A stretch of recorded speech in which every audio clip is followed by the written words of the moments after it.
നമസ്കാരം. ജയശങ്കർ ഒറ്റപ്പാലം, വള്ളുവനാട് മാട്രിമോണിയൽ. ഇന്ന് ജനുവരി 12 അശ്വിൻ കൃഷ്ണ എന്ന കുട്ടിയെ പറ്റിയിട്ടാണ്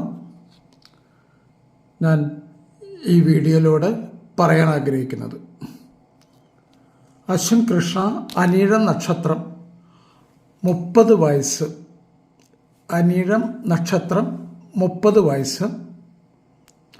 അരദോഷം തൊട്ടിട്ട് ഒരു ദോഷം വരെ ജാതകത്തിൽ കാണുന്നുണ്ട്. TCS ബാംഗ്ലൂരിലാണ് വർക്ക് ചെയ്യുന്നത്. കോയമ്പത്തൂർ കാരുണ്യ ഇൻസ്റ്റിറ്റ്യൂട്ടിൽ നിന്ന് BTech പാസ്സായി.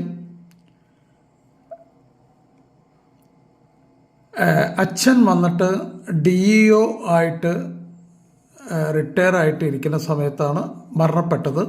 കൃഷ്ണകുമാർ. ഇവർ ഒറ്റപ്പാലത്ത് ആയിരുന്നു. അച്ഛൻ അമ്മയൊക്കെ ഒറ്റപ്പാലത്തായിരുന്നു. പിന്നെ അച്ഛൻ മരണപ്പെട്ടതിന് ശേഷം ഇവർ ഗുരുവായൂരാണ് അമ്മ ജോലി ചെയ്യുന്നത്. അമ്മ കോപ്പറേറ്റീവ് ബാങ്കിൽ മാനേജറാണ്. അപ്പോൾ ഇപ്പം ഗുരുവായൂർ സെറ്റിൽ ചെയ്തിരിക്കുകയാണ്. അപ്പോൾ ഒറ്റപ്പാലത്ത് പ്രോപ്പർട്ടി ഉണ്ട്, ഗുരുവായൂരും ഉണ്ട് പ്രോപ്പർട്ടി. ഒരു മകനാണ് ഉള്ളത്. പനയൂർ കാറാത്തയാണ് അമ്മ വീട്. പനയൂർ കാരാത്ത. പനയൂർ എന്ന് പറഞ്ഞു കഴിഞ്ഞാൽ ഒറ്റപ്പാലത്തിനടുത്ത് വാണിയംകുളം എന്ന് പറഞ്ഞ സ്ഥലത്താണ് ഈ പനയൂർ. പനയൂർ കാറാത്ത അത്യാവശ്യം ഭേദപ്പെട്ട ഒരു തറവാട്ടിലത്തെയാണ്. പനയൂർ കാരാത്ത എന്ന് പറഞ്ഞു കഴിഞ്ഞാൽ അത്യാവശ്യം ഭേദപ്പെട്ട ഒരു, എനിക്ക് പേഴ്സണലി അറിയാവുന്ന ഒരു ഫാമിലിയാണ്. എന്തുകൊണ്ടും പെൺകുട്ടികളുടെ പാരൻസിന് ഈ ഏജ് കാര്യങ്ങളൊക്കെ സ്യൂട്ടബിൾ ആണെങ്കിൽ നോക്കാവുന്നതേ ഉള്ളൂ. നല്ല ഒരു കേസാണ്.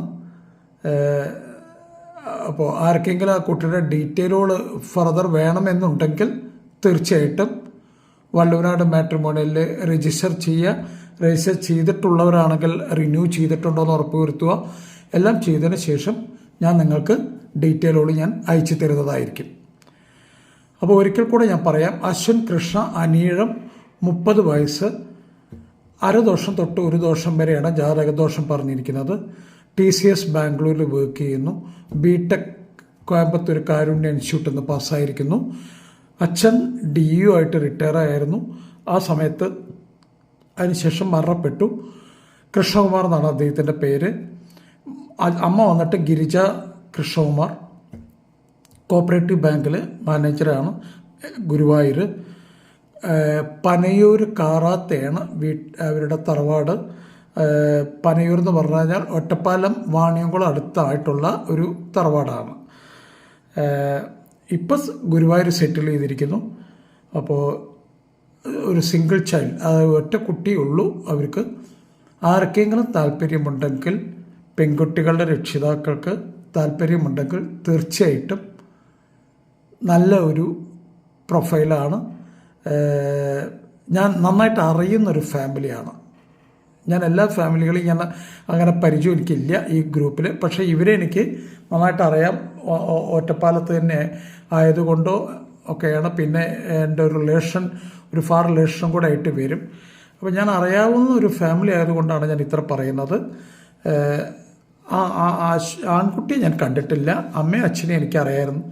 അപ്പോൾ ഇതാണ് ഈ ഫാമിലിയെ പറ്റി എനിക്ക് പറയാനുള്ളത്. ഒരിക്കൽ കൂടെ ഞാൻ ആവർത്തിക്കുകയാണ്. അശ്വിൻ കൃഷ്ണ കേസല്ല ഞാൻ ആവർത്തിക്കുന്നത്. മറിച്ച് വിവാഹം നോക്കുന്ന എല്ലാ രക്ഷിതാക്കളും വിവാഹം നടക്കണം എന്നുള്ള ഒരു ചിന്തയായിട്ട്, അല്ലെങ്കിൽ ഒരു മൈൻഡ് സെറ്റ് അതിനായിട്ട് ഉണ്ടാക്കണം എന്നുള്ളതാണ് എൻ്റെ അഭിപ്രായം. എന്തുകൊണ്ടാണ് ഞാനത് പറയണമെന്ന് പറഞ്ഞു കഴിഞ്ഞാൽ, പലരും അറിഞ്ഞോ അറിയാതെയോ ഉള്ള തെറ്റുകൾ കാരണം വിവാഹം നീണ്ടുപോകുന്നൊരു കാഴ്ചയാണ് കാണുന്നത്. ഇപ്പോൾ ജാതകം എടുത്തു കഴിഞ്ഞ് കഴിഞ്ഞാൽ പലരും പറയുന്നത് കേൾക്കാം, ദോഷം ഇത്ര ഉണ്ട്, ചൊവ്വ ദോഷം 7 ചൊവ്വ. അപ്പോൾ ഇതെല്ലാം ഞാൻ തിരിച്ചങ്ങോട്ട് ചോദിക്കുമ്പോൾ എന്താണ് ഈ 7 ചൊവ്വ എന്നൊക്കെ ചോദിച്ചാൽ അപ്പോൾ പറയും ജ്യോതിഷൻ പറഞ്ഞതാണ്, അല്ലാതെ ഞങ്ങൾക്ക് ഇതിനെപ്പറ്റി വലിയ ഐഡിയ ഒന്നുമില്ല. അപ്പോൾ ഈ ജ്യോതിഷൻ പറഞ്ഞതാണെങ്കിൽ പിന്നെ ജ്യോതിഷനെ കൊണ്ട് തന്നെ മാത്രം കാര്യങ്ങൾ നോക്കിപ്പിച്ചാൽ പോരെ, നിങ്ങൾ എന്തിനാണ് ഇതൊക്കെ പറയാൻ നടക്കുന്നത് എന്നുള്ളത് എനിക്കിപ്പോഴും മനസ്സിലായിട്ടില്ല. പല പ്രൊഫൈലുകളും പല ആളുകളും ചിലപ്പോൾ ആദ്യമായിട്ടായിരിക്കും ഇതൊക്കെ കേൾക്കുക. 7-ൽ ചൊവ്വ ഇങ്ങനെയൊക്കെയുള്ള പല കേസുകൾ പലരും ആദ്യമായിട്ടാവും കേൾക്കുന്നുണ്ടാവുക. അപ്പോൾ ഈ കേൾക്കുന്ന ആളുകൾ വിചാരിക്കും, അയ്യോ ഇതിലെന്തോ വലിയ ദോഷമുണ്ടല്ലോ, വലിയ പ്രോബ്ലം ആണല്ലോ, അതുകൊണ്ട് അത് നോക്കണ്ട, നമുക്ക് വേറെ കേസ് നോക്കാം. അപ്പോൾ ഇങ്ങനെ എത്രയോ ആളുകൾ ജാതകത്തിൻ്റെ ആവശ്യത്തിൽ കൂടുതലുള്ള വിവരണങ്ങൾ പറയുന്ന സമയത്ത് ചിന്തിക്കുന്ന ഒരു രീതിയായി മാറിയിട്ടുണ്ട്.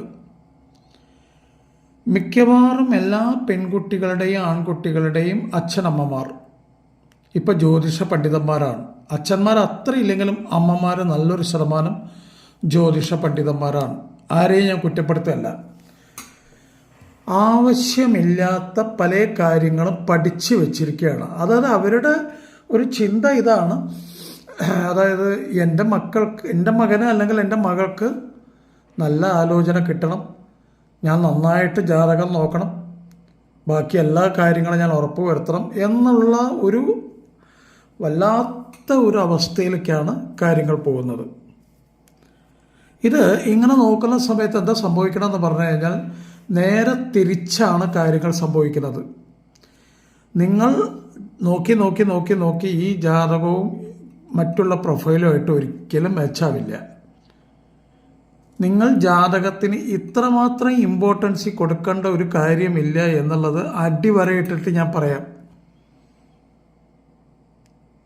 10-ൽ ഒരു 5 പൊരുത്തം കിട്ടുന്നുണ്ടെങ്കിൽ ജാതകം വെച്ച് മുന്നോട്ട് പോയിക്കോളൂ. ചിലർ പറയും നല്ല പൊരുത്തം വേണം, 10-ൽ 8 പൊരുത്തെങ്കിലും വേണം. അതിൻ്റെ ഒന്നും ആവശ്യമില്ല. 10-ൽ 5 പൊരുത്തമുണ്ടെങ്കിൽ ധൈര്യമായിട്ട് മുന്നോട്ട് പോവാം. ചിലർ ദശാസന്ധി പേടിച്ചിരിക്കുന്നവരുണ്ട്, ചിലർ കുജദോഷം എന്നൊക്കെ പറഞ്ഞു കഴിഞ്ഞാൽ ഈ ചൊവ്വാദോഷം കാര്യങ്ങളാണ് ഉദ്ദേശിക്കുന്നത്. ഇതൊക്കെ പേടിച്ചിരിക്കുന്നവരുണ്ട്. അപ്പോൾ നമ്മൾ ഇതിനൊക്കെ അമിത പ്രാധാന്യം കൊടുക്കുന്നുണ്ടോ എന്നുള്ള ഒരു തോന്നൽ എനിക്കുണ്ടെന്ന്. ഇപ്പോൾ ഈ ഓരോ കുട്ടികളുടെ അമ്മമാരോടോ അല്ലെങ്കിൽ അച്ഛന്മാരോടൊക്കെ സംസാരിക്കുന്ന സമയത്ത് ജാതകത്തിന് ഇത്രമാത്രം ഇമ്പോർട്ടൻസ് കൊടുക്കേണ്ട ഒരു കാലം അല്ലെങ്കിൽ ഇത്രമാത്രം ഇമ്പോർട്ടൻസ് കൊടുക്കേണ്ട ഒരു ആവശ്യമുണ്ടോ എന്നൊന്ന് സ്വയം തീരുമാനിക്കുക. സ്വയം തീരുമാനിക്കുക എന്ന് പറയുമ്പോൾ ആദ്യം ചെയ്യേണ്ടത് നിങ്ങളുടെ വിവാഹ സമയത്ത്, അതായത് ഈ കുട്ടിയുടെ അമ്മയുടെ വിവാഹ സമയത്ത് എത്രമാത്രം ജാതകത്തിൽ നോക്കിയിട്ടുണ്ടെന്നുള്ളതൊന്ന് ആലോചിച്ച് നോക്കുക. ആ ഒരു കാലഘട്ടത്തിൽ ഇത്രമാത്രം നോക്കിയിട്ടുണ്ടായിരുന്നില്ല എന്നുള്ളതാണ് എനിക്ക് തോന്നിയിട്ടുള്ളത്. ഇപ്പം എൻ്റെയൊക്കെ വിവാഹം നടന്ന സമയത്തൊന്നും എനിക്കറിയില്ല ഇതൊക്കെ ജാതകമൊക്കെ എത്രമാത്രം നോക്കിയിട്ടുണ്ടോയെന്ന്. അമ്മാവനെ ആരെങ്കിലും പറയും ആ പോയിട്ട് ആ പെണ്ണ് കാണൽ ഒന്ന് നടത്തിയിട്ട് വരൂ എന്ന് പറഞ്ഞു കഴിഞ്ഞാൽ ഈ പെണ്ണ് കാണൽ ഇവിടെ വന്നതിന് ശേഷം ഇവിടെ നമുക്കൊരു അഭിപ്രായം പറയാനോ നമ്മളോടൊരു അഭിപ്രായം ആരും ചോദിക്കാനോ വരാറില്ല. അവർ നമ്മൾ വീട്ടിൽ തിരിച്ചു ചെല്ലുന്ന സമയത്ത് കാണുന്നൊരു കാഴ്ച കല്യാണത്തിനുള്ള ദിവസം കുറിക്കലായിരിക്കും. അതായത് നമുക്ക് ഇഷ്ടപ്പെട്ടില്ല ഇതൊന്നൊരു വിഷയമേ അല്ല അവരെ സംബന്ധിച്ച്. അപ്പോൾ പറഞ്ഞു വരുന്നത് എന്താ വെച്ചാൽ ഇപ്പോൾ എല്ലാ ആളുകളും രക്ഷിതാക്കൾ നല്ലൊരു ശതമാനവും ജാതകത്തിൽ അമിത പ്രാധാന്യം കൊടുത്തുകൊണ്ടുവരികയാണ്. ഞാൻ പറയുന്നത് പ്രാധാന്യം കൊടുക്കണം. എല്ലാറ്റിനും ഒരു ലക്ഷ്മൺ രേഖ വരയ്ക്കൂ നിങ്ങൾ. അതിൻ്റെ അപ്പുറത്തേക്ക് ഞാൻ കിടക്കണ്ട. നിങ്ങളായിട്ടൊന്നും പറയണ്ട. പണിക്കർ പറയട്ടെ, ജ്യോതിഷൻ പറയട്ടെ, അവർ നോക്കിയിട്ട് കാര്യങ്ങൾ പറയട്ടെ. അതായിരിക്കും എപ്പോഴും നന്നാവുക. കാരണം ഇപ്പോൾ ഒരു കുട്ടിയുടെ ജാതകം നോക്കാൻ പോയി അല്ലെങ്കിൽ പൊരുത്തം നോക്കാൻ പോയി ആ ജ്യോതിഷൻ എന്തെങ്കിലും പറയുന്നത് മൊത്തം നമ്മൾ പഠിച്ചു വയ്ക്കും. അവർ 2-3 ശ്ലോകം ചെല്ലും. ഈ ശ്ലോകം നമ്മൾ പഠിക്കില്ല. നമ്മൾ പഠിക്കുന്ന കാര്യം എന്ന് പറയുന്നത് ഇവർ പറയുന്ന മറ്റുള്ള എല്ലാ കാര്യങ്ങളും പഠിച്ചു വയ്ക്കും. എന്നിട്ട് വേറെ ഏതൊരു പ്രൊഫൈൽ നോക്കുമ്പോഴും ഈ ആദ്യം പറഞ്ഞ കാര്യങ്ങൾ നമ്മൾ അപ്ലൈ ചെയ്യും. അങ്ങനെ ചെയ്യരുത്. ഒരു കാരണവശാലും അത് ചെയ്യരുത്. ആദ്യം പറഞ്ഞ കേസ് അന്ന് ആ പ്രൊഫൈലുമായിട്ട് ബന്ധപ്പെട്ട കാര്യമാണ്. ഇപ്പം പറയുന്ന കേസ് ഈ പ്രൊഫൈലിനെ ബന്ധപ്പെടുത്തിക്കൊണ്ടായിരിക്കണം. അപ്പോൾ അതുകൊണ്ട് അത് നിങ്ങളായിട്ട് ഒരു മുൻവിധി നടത്തരുത്. 2025 കല്യാണം നടക്കണം എന്ന് ഒരു അച്ഛനും അമ്മയും മക്കളും കൂടെ തീരുമാനിച്ചിട്ട് ഇറങ്ങാം. അത് തീരുമാനിക്കാത്തിടത്തോളം കാലം എന്നെ പോലെയുള്ള ചെറിയതും വലിയതുമായിട്ടുള്ള മാട്രിമോണിയൽ സൈറ്റുകൾക്ക് നല്ലൊരു പൊട്ടൻഷ്യൽ മാർക്കറ്റായിരിക്കും. എനിക്ക് നിങ്ങളുടെ വിവാഹം നടക്കാതിരുന്നു കഴിഞ്ഞാലാണ് എനിക്ക് 10 രൂപ കിട്ടുക. പക്ഷേ എൻ്റെ ആവശ്യം അതല്ല. ഏത് മാട്രിമോണിയൽ സൈറ്റിൽ നിങ്ങൾ രജിസ്റ്റർ ചെയ്താലും വിവാഹം നടക്കണം. ഇതൊരു വഴിപാടൊരുക്കുന്ന പോലെ ഏതെങ്കിലും ഒരു മാട്രിമോണിയലിൽ പോയിട്ട് അവിടെ രജിസ്റ്റർ ചെയ്ത് വയ്ക്കുക. എന്നിട്ട് ഏതെങ്കിലും പ്രൊഫൈലിൻ്റെ പാരൻസിനോട് വിളിച്ചാൽ ഫോൺ എടുക്കില്ല, നന്നായിട്ട് സംസാരിക്കില്ല, അഥവാ സംസാരിക്കുകയാണെങ്കിൽ തന്നെ വളരെ ധിക്കാരപരമായിട്ടുള്ള സംസാര രീതികൾ. ഇങ്ങനെയൊന്നല്ല വേണ്ടത്. കുറച്ചും കൂടെയൊക്കെ നമ്മളൊരു മയപ്പെടുത്തി എവിടേക്കാണ് നമ്മൾ ഇതൊക്കെ പറഞ്ഞ് പോകുന്നത്? ഇനി എത്ര ഉണ്ട് ശിഷ്ടകാലം? അതെപ്പോഴൊന്ന് ആലോചിക്കുക. മക്കളെ ഒരു റിസർച്ച് ആൻഡ് ഡെവലപ്മെൻറ്റ് അല്ലെങ്കിൽ R&D പരുവത്തിലേക്ക് ആക്കണ്ട. മക്കളുടെ ജ്യോതിഷം, മക്കളുടെ ജോലി, മക്കളുടെ തറവാടിത്തം, മക്കളുടെ വിദ്യാസമ്പന്നത, ഈ വക കാര്യങ്ങളൊക്കെ പറ്റി ഒരു ആവശ്യത്തിൽ കൂടുതൽ റിസർച്ച് ആൻഡ് ഡെവലപ്മെൻ്റ് ഒന്നും വേണ്ട. അവർക്കും ഒരു ഫാമിലി വേണം. 10, 30, 35, 36 വയസ്സായിട്ടുള്ള കുട്ടികളുടെ രക്ഷിതാക്കളോട് സംസാരിച്ച് കഴിഞ്ഞാൽ അവരുടെയൊക്കെ വർത്തമാനം കേട്ടാൽ ഈ അടുത്ത കാലത്തൊന്നും കല്യാണം നടക്കാൻ പോകുന്നില്ല. സ്വയം ഒന്ന് ആലോചിക്കൂ. എന്താണ് നമ്മൾ പറയുന്നത്? മക്കൾക്ക് വേണ്ടി നമ്മൾ എന്തൊക്കെയാണ് ഈ പറയുന്നത് എന്ന് സ്വയം ആലോചിക്കൂ. ദിവസേന കിടക്കുന്നതിൻ്റെ മുന്നേ ഒരു 5 മിനിറ്റ് 10 മിനിറ്റ് ആലോചിക്കൂ. അച്ഛനും അമ്മയും ആലോചിക്കൂ. ഇന്ന് ഞാൻ മകൾക്ക് വേണ്ടിയിട്ട് ഞാൻ എന്തൊക്കെയാണ് ചെയ്തിരിക്കുന്നത്? ഞാൻ എന്തൊക്കെ ധിക്കാരപരമായിട്ടുള്ള വർത്തമാനം ഉണ്ടായത്? ഞാൻ വളരെ മോശപ്പെട്ട വർത്തമാനം നടത്തിയോ? എന്തെങ്കിലും എനിക്ക് കറക്റ്റ് ചെയ്യാൻ പറ്റുമോ? അടുത്ത നാളെ ആരെങ്കിലും വിളിക്കുന്ന സമയത്ത് എനിക്ക് കുറച്ചും കൂടെ ഭംഗിയായിട്ട് സംസാരിക്കാൻ കഴിയില്ലേ? ക്വാളിഫിക്കേഷൻ ഉണ്ടോ, ക്വാളിഫിക്കേഷൻ ഇല്ലേ, പ്രൊഫൈൽ വളരെ എന്താ പറയുക, മിഡിൽ ക്ലാസ് ഒന്നും താഴെയായിട്ടുള്ള പ്രൊഫൈലുകൾ വന്നാൽ പോലും ഒന്ന് നന്നായിട്ട് സംസാരിക്കാനായിട്ട് ശ്രമിച്ചാൽ തന്നെ കുറേ പ്രശ്നങ്ങൾ കഴിയുന്നതാണ് എനിക്ക് തോന്നിയിട്ടുള്ളത്. ഈ നന്നായിട്ട് സംസാരിക്കുമ്പോൾ ഒരു ഗുണം എന്താണെന്ന് പറഞ്ഞു കഴിഞ്ഞാൽ, ഇന്നിപ്പോൾ എൻ്റെ മകൾക്ക് അല്ലെങ്കിൽ എൻ്റെ മകന് ഒരു കോള് വന്നു. ഞാൻ വളരെ നല്ല മര്യാദയ്ക്കൊക്കെ അങ്ങോട്ടും ഇങ്ങോട്ടൊക്കെ സംസാരിച്ച് കഴിഞ്ഞാൽ ചിലപ്പോൾ ചേരില്ലായിരിക്കാം, ചിലപ്പോൾ നാളുകൊണ്ട് ചേരില്ല, അല്ലെങ്കിൽ വേറെ എന്തെങ്കിലും ഇഷ്യൂസ് വെച്ച് നമുക്ക് ചേർക്കാൻ പറ്റിയെന്ന് വരില്ല. പക്ഷേ ഈ നമ്മൾ സംസാരിക്കുന്ന വാക്കുകളെല്ലാം അപ്പുറത്തുള്ള ആൾ റെക്കോർഡ് ചെയ്ത് വെക്കും. ഇങ്ങനൊരു ടീമുണ്ട് ഒറ്റപ്പാലത്ത്, ഏതെങ്കിലും ഒരു കേസ് വരുമ്പോൾ നമുക്ക് അത് പറഞ്ഞു കൊടുക്കാം. അങ്ങനെ ഏതെങ്കിലും നിങ്ങൾ ഒരിക്കലും പരിചയമില്ലാത്ത ആളുകൾ വരെ നിങ്ങളെ സഹായിക്കാനുള്ള ധാരാളം ചാൻസുകൾ ഈ മാട്രിമോണിയലുമായിട്ട് ബന്ധപ്പെടുമ്പോൾ ഉണ്ടാവാറുണ്ട്. അത് നമ്മളുടെ സംസാരത്തിൻ്റെ രീതിയാണ്. അത് കൃത്യമായിട്ട് നമ്മൾ സംസാരിക്കുക തന്നെ വേണം. നല്ല മര്യാദയ്ക്ക് സംസാരിക്കുക. ആദ്യം തൊട്ട് നിങ്ങളുടെ ഓരോ വാക്കുകൾ റെക്കോർഡ് ചെയ്തുകൊണ്ടിരിക്കും ജനങ്ങൾ. അതിലാണ് തീരുമാനിക്കോ എങ്ങനെ ഇപ്പോൾ ഇവർ ഇങ്ങനെയൊക്കെ വർത്തമാനം പറഞ്ഞു കഴിഞ്ഞാൽ എങ്ങനെ ഇപ്പോൾ എൻ്റെ മകനെ ഞാൻ അങ്ങോട്ട് വിടുക, അല്ലെങ്കിൽ എൻ്റെ മകളെ ഞാൻ അങ്ങോട്ട് വിടുക, ഇങ്ങനത്തെ ഒരു ചിന്തയൊക്കെ വരും. അപ്പോൾ സുഹൃത്തുക്കളെ, നന്നായിട്ട് സംസാരിക്കുക. കല്യാണം നടത്തണം. വെറുതെ മാട്രിമോണിയൽ സൈറ്റുകളിൽ പൈസ കൊടുത്തു, കുറേ അമ്പലങ്ങളിൽ കൊണ്ടിട്ട് കണ്ടമാനം വഴിപാടുകൾ ചെയ്തു, ഒരു പ്രയോജനവും ഇല്ല. ഉള്ള കാര്യം ഞാൻ പറയാം. 101% ഉറപ്പിച്ച് പറയാൻ പറ്റും. ആവശ്യത്തിൽ കൂടുതൽ പൈസ പൂജകൾക്കായിട്ടും കാര്യങ്ങൾക്കൊന്നായിട്ട് ചെലവഴിക്കരുത്. നിങ്ങളുടെ ധർമ്മദൈവം, കുടുംബക്ഷേത്രം, ഇവരൊക്കെ നന്നായിട്ട് പ്രാർത്ഥിക്കൂ.